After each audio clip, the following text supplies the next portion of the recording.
Bé, doncs molt bones. Avui amb nosaltres, en aquests aperitius que fem al voltant dels dinars de Graustic, tenim l'amic Àngel García Castillejos. L'Àngel és vicepresident de la Comissió Nacional de los Mercados i la Competencia, és a dir, l'actual CNMC, que té uns històrics, no? Una fusió entre els reguladors sectorials i també el regulador de la competència. Una de les coses molt interessants de l'Àngel és que ell ha estat en diverses etapes en aquest regulador. Segurament, jo diria que segurament és de les persones d'Espanya amb més experiència y con más historia en el tema de los reguladores y del regulador del mercado, ¿no? Entonces, yo lo primero que te quería preguntar es cómo ha cambiado el cuento, ¿no? Desde la extinta CMT, donde estuviste trabajando como profesional y luego como consejero, ¿no? Así es. Al actual cargo de vicepresidente en la CNMC. ¿Cómo has vivido esa evolución y esa experiencia, tanto personal como desde el punto de vista del regulador? Bueno, el primer és que les paraules d'agraïment i de presentació de Josep Ramon és perquè és un amic. Això és veritat. O sigui que... Y bueno, desde mi posición, ¿no? en este momento, ¿no? Como vicepresidente de la Comisión Nacional de los Mercados y la Competencia, es verdad que es un momento en el que acometemos procesos regulatorios para sectores como las telecomunicaciones, el audiovisual, la energía, el transporte ferroviario, las tarifas aéreas, el sector postal, que son las competencias de sectores regulados que tenemos en este momento, además de todo lo relativo a la supervisión de la competencia, de la aplicación del derecho de la competencia en España. La verdad es que en este momento en la CNMC estamos viviendo una fase en la que la previsión es que asumamos nuevas competencias de sectores regulados, como son servicios digitales y medios de comunicación, ¿no? En concreto, a resultas de la aplicación efectiva en España, en el ordenamiento jurídico interno español, de la Digital Service Act, de la DSA y de la European Media Freedom Act, la EMFA. Dos reglamentos europeos que formalmente son de aplicación directa, pero que luego, cuando nos enfrentamos a la realidad, exigen de modificaciones legislativas internas en nuestro país, ¿no? En este instante hay un proyecto de ley ante el Congreso de los Diputados, presentado por el Gobierno en el Congreso de los Diputados, para la incorporación de estos dos reglamentos, de la DSA y de la EMFA en España, que atribuyen las competencias en servicios digitales y medios de comunicación a la CNMC, y por lo tanto estamos en una fase de alguna manera de cierre de lo que es curioso, ¿no? Esto ya es una cuestión de edad, yo creo, ¿no? O sea, ya nos vamos haciendo mayores, pero cuando estábamos a finales de los 80, mediados de los 90 del pasado siglo, y hablábamos de la convergencia, el proceso de la convergencia en sectores regulados, hablábamos de la convergencia entre las telecomunicaciones y el audiovisual, sobre la base del despliegue, la aparición de la tecnología digital, ¿no? Y hoy la tecnología digital nos ha desbordado, ¿no? Hoy lo es todo, absolutamente todo, ¿no? Yo recuerdo cuando hablamos de esto, hablábamos de, o sea, Europa cogió una nomenclatura que se llama comunicaciones electrónicas, ¿no? Exacto. Para confluir el audiovisual, las telecomunicaciones y los sistemas de la información. La informática. Y ahora, ¿no? todo eso, exacto. Y ahora nos encontramos en un entorno en el que dices, bueno, gracias a la aparición, el despliegue, ¿no? La aplicación práctica de la tecnología digital, hoy es absolutamente transversal, abarca, contamina, ¿no? El conjunto de los sectores. Y bueno, en ese sentido, pues vivimos una fase que es apasionante, ¿no? Y es el cómo acometer, el cómo recibir estas nuevas competencias en estos nuevos sectores, que son la realidad de nuestras sociedades, de nuestras economías, y además con un impacto tremendo en el conjunto de la ciudadanía. Y en ese sentido, desde la CNMC estamos trabajando, y sobre todo desde la perspectiva de algunos de nosotros, trabajando muy intensamente en cómo acometer, cómo incorporar estas nuevas competencias, ¿no? En concreto con la creación de nuevas direcciones, nuevas direcciones, con una nueva dirección de servicios digitales, una nueva dirección de medios de comunicación, que algunos apostamos decididamente porque se ubiquen en Barcelona, y de alguna manera culminar el proceso que se puso en marcha en 2004-2005 con el proceso de descentralización, ¿no?, administrativa y la instalación de la Comisión del Mercado de las Telecomunicaciones en Barcelona, aquí en el 22 junto a Glorias, y que ojalá esas posibilidades, esas capacidades de las que dispone la CNMC al día de hoy permitan que estas nuevas competencias y estas nuevas direcciones se terminen ubicando en nuestra sede, en la sede de la CNMC en Barcelona, y que Barcelona-Cataluña se termine convirtiendo en el hub de los servicios de comunicaciones, de los servicios digitales en nuestro país. Esto que estás diciendo, la verdad es que a mí me parece súper ilusionante, ¿no? Porque en el fondo es darle sentido y continuidad a aquello que se empezó hace, no sé, 20 años, ¿no? En que los reguladores sectoriales no tenían por qué estar solo en Madrid, sino que podían descentralizarse, y en este sentido que desde Barcelona se han hecho muchos pasos adelante en el tema de la digitalización, como que puede haber sentido esto que cuentas, ¿no? Sí, es una forma de concebir no solo la administración, también el Estado, la regulación en concreto, y uno de los factores que para algunos, ¿no?, en mi caso como vicepresidente de la CNMC, me parece especialmente relevante, y es que Cataluña y en concreto Barcelona ocupa una posición no solo en el contexto español, sino en el contexto de la Unión Europea y a nivel global en el ámbito de las comunicaciones, que es muy relevante, es un foco reconocido a nivel mundial, ¿no? Ahí está el Mobile World Congress, desde su primera edición en 2006, que vino a coincidir prácticamente, ¿no?, con la instalación, con la incorporación de la CMT, ¿no?, a Barcelona. Y yo creo que tenemos asignaturas pendientes que ahora podemos satisfacer de alguna manera y aprobar por fin, ¿no? Y yo creo que con la incorporación efectiva tanto de la Digital Service Act como de la European Media Freedom Act, en España tenemos una oportunidad de oro para aprovechar ese potencial y convertir, como digo, Barcelona y la sede de la CNMC en Barcelona en ese hub de la regulación de las comunicaciones y los servicios digitales, ¿no? Incluso yendo más allá, ¿no? La CNMC, con la incorporación de estas nuevas competencias, es verdad que necesitaría, y esto ya es una percepción muy personal, ¿no?, pero la CNMC necesitaría de una adecuación de su estructura orgánica para poder asumir estas nuevas competencias, ¿no?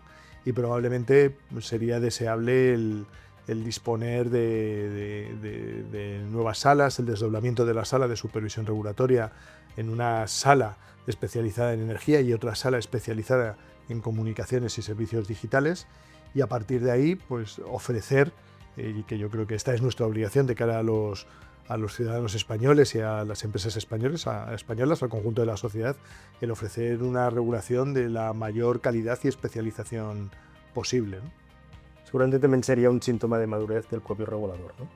Sí, efectivamente, según vamos creciendo, vamos cambiando de talla de ropa, ¿no? Y yo creo que la CNMC, tras 13 años de experiencia, vamos a entrar en el tercer mandato de la CNMC con la incorporación de una futura nueva presidencia, y yo creo que hemos llegado a ese grado de madurez, ¿no?, de regulador adulto, en el que, bueno, pues debemos de ajustar el traje, ¿no?, antes de que nos estalle. Está bien. No tanto por la altura, sino a veces en diámetro. Por la anchura, ¿no? Por la anchura. Oye, ¿y todo esto lo ves compatible con un regulador europeo más, no sé cómo llamar, más supranacional, con más competencia? Más integrador. Más integrador, sí. Bueno, una de las virtudes de la CNMC, que, bueno, como todas las monedas, tiene su cara y su cruz, ¿no? En el momento en que se creó la CNMC, algunos consideramos que la CNMC era un macro regulador que podía terminar cayendo en ese dicho de que mucho abarca, poco aprieta, ¿no? Pero luego, por contra, es cierto que la CNMC, como regulador que aúna tanto competencia, la regulación ex post, como la regulación de los sectores, valga la redundancia, regulados, ¿no? los sectores regulados como telecomunicaciones, audiovisual o energía, entre otros, es verdad que ofrece la posibilidad de una visión regulatoria integrada, transversal, ¿no? Y yo creo que eso es un factor positivo. Y el modelo, desde mi punto de vista, funciona y puede ser excelente, pero para que funcione y que sea excelente necesita, en mi opinión, de dos requisitos. Disponer de recursos. No se puede regular sin recursos, tanto materiales como humanos, sobre todo humanos, y yo creo que a lo largo de estos 13 años a la CNMC de alguna manera se le ha condenado a trabajar con recursos muy escasos para una muy alta responsabilidad, lo cual ha exigido grandísimos esfuerzos humanos a los equipos, a las direcciones, al personal, tanto técnico como directivo, y yo creo que esto es justo reconocerlo. Ha habido un nivel de exigencia, un sobreesfuerzo que yo creo que es sobrehumano, y esto de alguna manera debiera de resolverse. Y luego, por otro lado, que este esfuerzo a nivel nacional debiera de integrarse desde la perspectiva europea, ¿no? Y, por ejemplo, sector a sector nos encontramos con que, pongo por ejemplo, como ejemplo de caso, ¿no? El caso de las telecomunicaciones, estamos precisamente trabajando en la línea de la aprobación de la futura Digital Network Act, la futura ley europea de redes digitales, que será la norma europea que sustituirá al Código Europeo de Comunicaciones Electrónicas, y ya estamos trabajando, y se está trabajando en la consolidación, la construcción de un regulador no meramente coordinador de reguladores nacionales, sino en construir BEREC, ¿no?, que es la entidad que nos agrupa a todos los reguladores nacionales de las telecomunicaciones, el ir construyendo un gran regulador para el conjunto de la Unión Europea en la perspectiva de terminar regulando campeones europeos de las telecomunicaciones que sean capaces de competir en un mundo cada vez más global, más interrelacionado, frente a competidores, por ejemplo, de factura norteamericana o de la República Popular China, por poner dos ejemplos cualesquiera, ¿no?, en este mundo que... Me lo has puesto a huevo. Te voy a hacer una pregunta. Sé que eres valiente y no rehuyes las preguntas. Te voy a preguntar... el regulador europeo, o sea, los reguladores europeos empiezan a tener un posicionamiento hacia, sobre todo en la parte más de, pero me valdría incluso en la industria del automóvil, respecto a lo que pueden ser fabricantes chinos o americanos. Te pongo un ejemplo, ¿vale?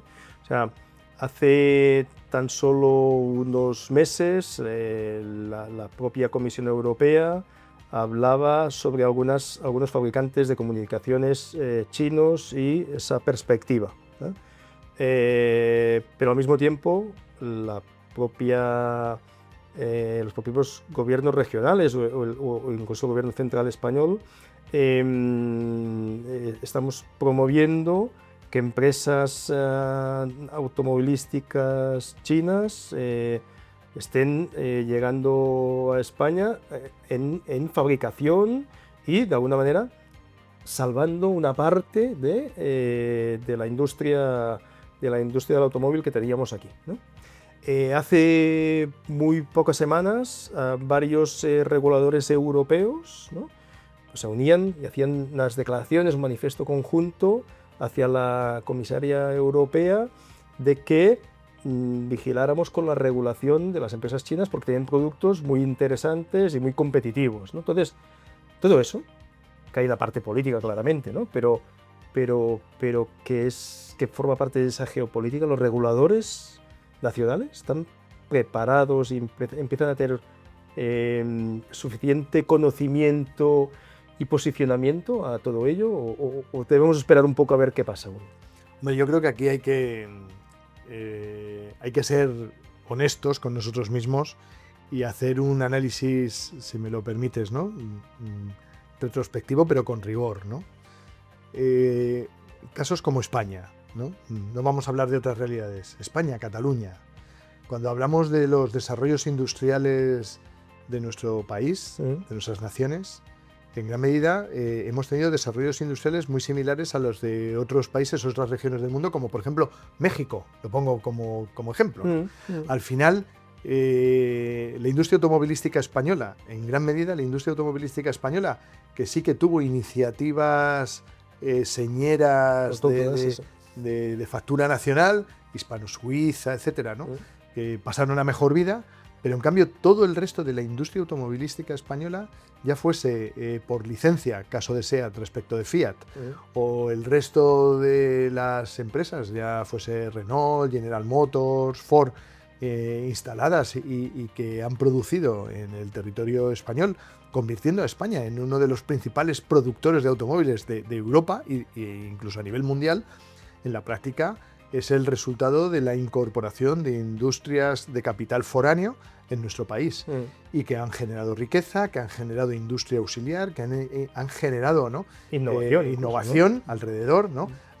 ¿Quién no se acuerda de Super López, ¿no? y los nuevos modelos de fabricación, integración de la industria automovilística, ¿no? Y la industria auxiliar que se genera alrededor de la industria automovilística y la innovación que hay ahí también, ¿no?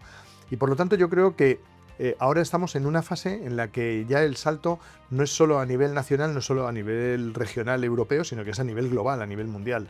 Y en esa línea estamos obligados a trabajar sin apriorismo, sin prejuicios, ¿no?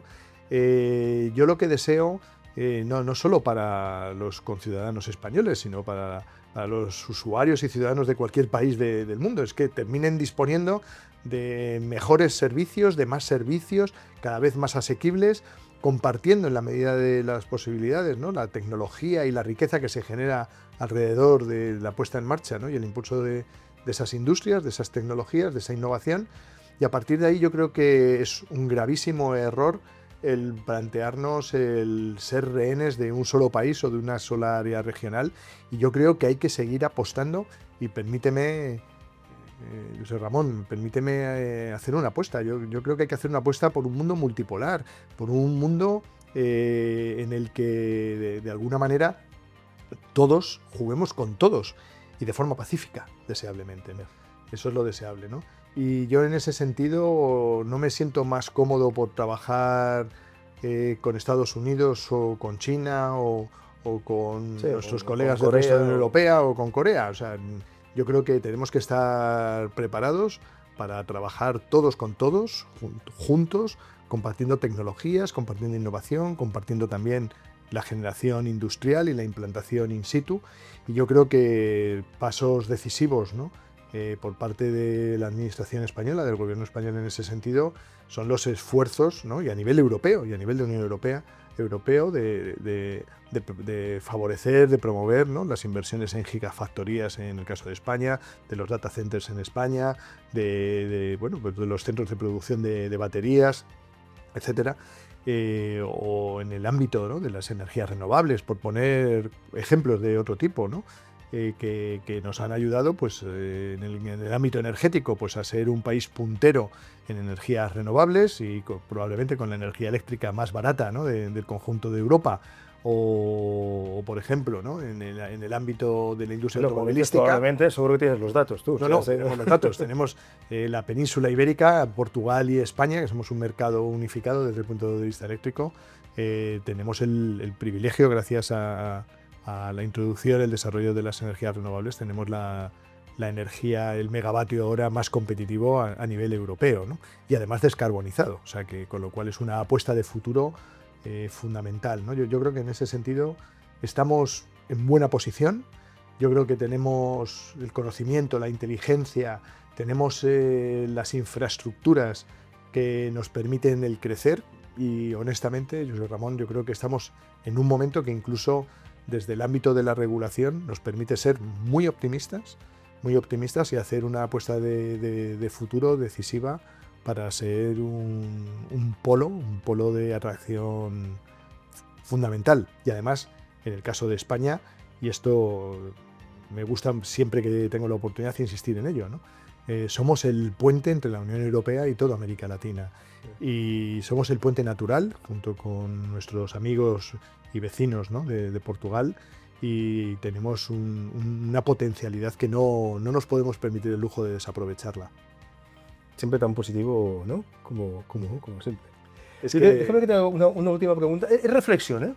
Quizás reflexión que pregunta, porque esto ha salido en varias de las comidas que hemos tenido en Graustic, y es la preocupación por la industria europea, española, catalana, y el papel de los fondos de inversión, ¿vale? Nosotros tenemos la sensación, cada vez más, y yo personalmente, de que a veces nos hemos cargado la industria porque la hemos descentralizado, la hemos llevado fuera de Europa, y yo creo que cada vez más la sensación que tenemos mucha gente, o varia gente, es que nos la estamos cargando por cómo actúan los fondos de inversión, que actúan con la lógica de mercado, con su lógica de mercado, ¿no? Pero no sé hasta qué punto ahí debería entrar la regulación en según qué mercados, en según qué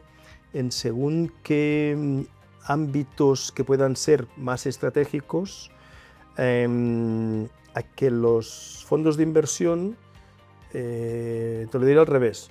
O sea, muchas veces cuando entran y en el fondo ese negocio para crecer necesita inversión, y eso está muy bien, ¿no?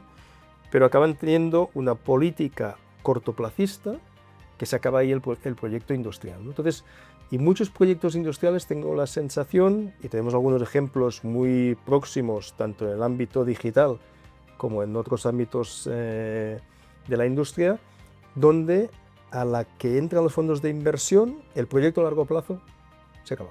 ¿Por qué?